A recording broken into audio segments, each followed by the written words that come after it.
Aeroplane ಚಿಟ್ಟೆ ಪೂರ್ಣಚಂದ್ರ ತೇಜಸ್ವಿ ಭಾಗ 1 ಒಂಟೆ ಹುಳು. ಆವತ್ತು ಬಿಸಿಲಿನ ಧಗೆ ಮಿತಿಮೀರಿತ್ತು. ಗಾಳಿ ಸಹ ಇರಲಿಲ್ಲ.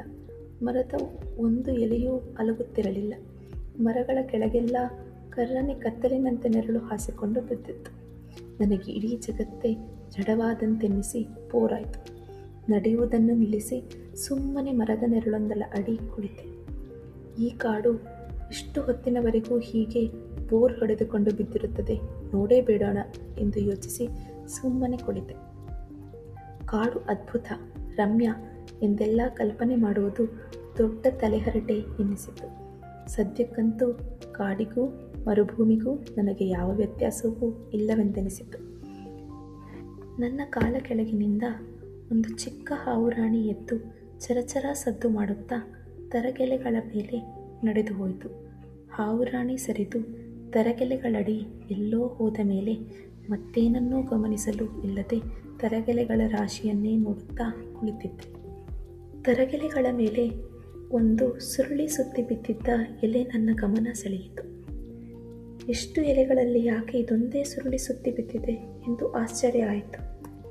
ಎಲೆ ಬೆಳೆಯುತ್ತಲೇ ಒಮ್ಮೊಮ್ಮೆ ಸುರುಳಿ ಸುತ್ತಿಕೊಂಡು ಇರುವಂತೆಯೂ ಇರಲಿಲ್ಲ. ಆ ಸುರುಳಿ ಬೇಕೆಂದೇ ಬಲವಾಗಿ ಬೀಡಿ ಸುರುಳಿ ಸುತ್ತಿದ ಹಾಗೆ ಇತ್ತು.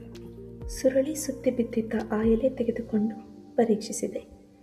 ಎಲೆ ಸುರುಳಿ ಬಿಚ್ಚಿ ಹೋಗದ ಹಾಗೆ ಮೇಲೆ ಕೆಳಗೆ ಮತ್ತೆ ಮಡಚಿ ಪೊಟ್ಟಣ ಕಟ್ಟಿದ ಹಾಗೆ ಸಿಕ್ಕಿಸಲಾಗಿತ್ತು. ನಿಧಾನವಾಗಿ ಸುರುಳಿ ಬಿಚ್ಚಿದೆ. ಎಲೆಯ ಮೇಲಿನ ಸುರುಳಿ ಒಣಗಿದ್ದರೂ ಒಳಗೆಲ್ಲ ಹಸಿಯಾಗಿಯೇ ಇತ್ತು.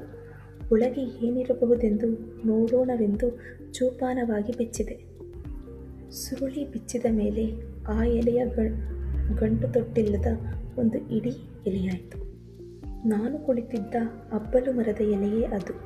ಬಹುಶಃ ನನ್ನ ಹಾಗೆ ಯಾರೋ ಬೋರಾಗಿ ಈ ಮರದ ನೆರಳಿನಲ್ಲಿ ಕುಳಿತಿದ್ದವರು ಮಾಡಲು ಕೆಲಸ ಇಲ್ಲದೆ ಈ ರೀತಿ ಎಲೆ ಸುತ್ತಿ ಬೀಡ ಮಾಡಿ ಎಸೆದು ಹೋಗಿದ್ದಾರೆ ಎಂದು ಊಹಿಸಿದೆ. ಕೈಯಲ್ಲಿದ್ದ ಖಾಲಿ ಎಲೆಯನ್ನು ಮಾಡುವುದೇನೆಂದು ಮುದುರಿ ಎಸೆದೆ. ಆದರೆ ಅದು ಬಿದ್ದ ಜಾಗದಲ್ಲೇ ನೋಡುತ್ತೇನೆ, ಇನ್ನೆರಡು ಬೀಡಗಳು ಬಿದ್ದಿವೆ.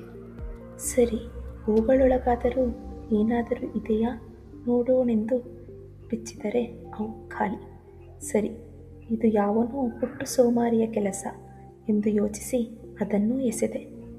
ಆದರೆ ಅಲ್ಲೆಲ್ಲ ಅತ್ತಿತ್ತ ಕಣ್ಣು ಹಾಯಿಸಿದಾಗ ಇನ್ನೂ ಅನೇಕ ಬೀಡಗಳು ಬಿದ್ದಿದ್ದವು.